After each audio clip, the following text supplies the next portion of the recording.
Hello, everybody. Dr. Lonnie Stewart here from the Healthcare Education Transformation Podcast.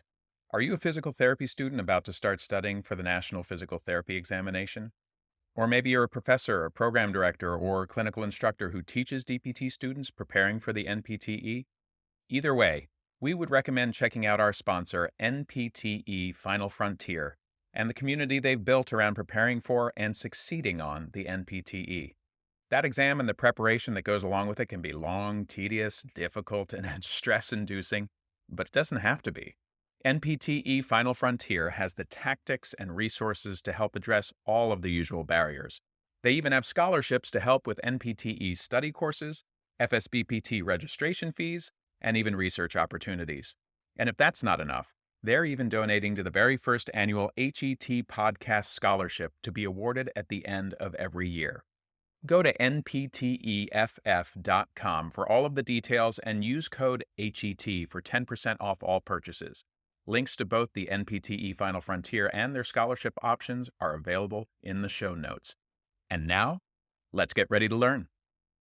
Hello, everybody, and welcome to another episode of the Healthcare Education Transformation Podcast. This is a Teach Me Something Tuesday episode, and it is the third part of 3 in our Burnout mini-series. And today's episode is all about how to deal with and navigate burnout. Once you've defined what that is, once you've established that you are displaying some of the symptoms of burnout, and now goes to the next step, and it's how to navigate that, how to deal with it, how to use techniques and tips to help burnout go away, disappear, or at the very least to mitigate it. And the first tip is really just turning to other people in your life, right? You're going to want to reach out to those that are closest to you, right? Your friends, your family, people that you've trusted, mentors, just so that you can bounce ideas off, right? You want to think about what you're going through and let other people know, and maybe they've gone through it, maybe they have some advice or tips, but reach out to those closest to you and just let them know what you're going through so that they don't take it personally if you're in an off mood one day or something. You're going to want to also be more sociable with coworkers, right? You're going to be with them all day, every day. Burnout is occurring at work or class, right? Classmates. But you're going to want to make sure that you're interacting with them because a lot of times they're going through the same things that you are. And so it's important that you keep in touch with them, try to go to social events if they're having group events or things, just to keep in touch with people that maybe can commiserate with you on the same stuff that's going on. You're definitely going to want to limit your interaction with negative people, right? You want to try to block out all the negativity in your life if you can, because that becomes a source, really. It just becomes one of those things, and then it soaks its way into your being, and you don't want that to happen. You want to try to stay as positive as possible, right? And then the other thing you can do is just connect with your community, right? Try to get involved with some sort of group or religious group, a church, a running group, some other social group outside of the workplace that introduces you to new people, new activities, things like that. And then if you don't have a lot of that going on, then you can always find new friends, right? Try to reach out, build new relationships, and expand your social network because that's really going to be helpful. The second tip is to reframe the way that you look at work. You want to try to find some value in what you're doing, right? Some purpose. A lot of times that's one of the bigger issues is that our job just doesn't serve a purpose to us. It's not meaningful to us. So it's hard to get out of that rut. And you really want to try to find a good work-life balance, or as Dr. Rebecca Griffith referred to it, a life-work balance. You want to make sure that you're putting your priorities first and making sure you're taking care of your family and your home life, and then turning to work as the next thing. You don't want to put work above and or in front of family and personal life, because a lot of times that can destroy relationships. And like we talked about in the first tip, make some friends at work. If you don't already have that group at work that you hang out with, try to meet new friends there. Try to meet people and get in with certain groups and cliques at work, because again, sometimes those people can help commiserate with you, or they can try to show you new alternatives and new ways to look at what you're doing, a job, because they're doing it too, or something similar at least. And then take time off, PTO, use that time off, use the vacation days, because you do need to recharge. You need to get away from work. You need to separate, and you need to make sure that you're enjoying yourself on your days off and not doing work or turning back to the thing that's making you miserable and burning out in the first place.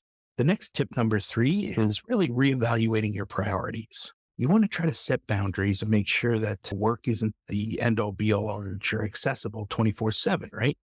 You work in the hours of whatever your job constitutes. So let's just say the average work day is 9 to 5, and then you shut it off and you walk away, right? You have boundaries. You're not accessible 24/7. Now, not every job is like that. Ours, especially in academia, can be a little more open and fluid. We have meetings that pop up. We have meetings with students sometimes, especially in the flex programs where we're meeting outside normal work hours, but set clear boundaries. Make sure you're taking breaks from technology, right? A lot of us work in front of screens all day, every day, and then we turn over to our cell phone and get right back on the screen again. So you want to make sure you're taking breaks from that. Make sure you're nourishing your creative side. I like to use obviously writing and podcasts and educating outside of work for my creative side. That's my creative outlet, but I love doing that stuff. So I would do it all day, every day anyway. Definitely think about some relaxation time, meditation. I try to incorporate a little bit of that into my miracle morning work stuff each morning when I wake up, and then get plenty of sleep. If you know you need 7 to 8 hours of sleep, don't try to work all day, every day, put in extra hours, stay up late at night, and then think you're going to get up early and be productive again the next day. It's tough to do. And that generally will lead to increased stress and anxiety. And that affects your overall health and happiness. So don't do that. Tip number 4, coming from a physical therapist, this makes a lot of sense, but make exercise a priority. I didn't do that early on in my working career, and I paid for it. So now I'm having to catch back up and do the right things. But I will say that, when I work out, when I go for walks, when I lift weights and do things to help take care of my body, I do feel better, whether it's the release of the endorphins or the body just feeling better, taking care of itself. Try to exercise 20 to 30 minutes, minimum of 3 times a week. Realistically, 5 or 6 would be best. And that's just like the bare minimum.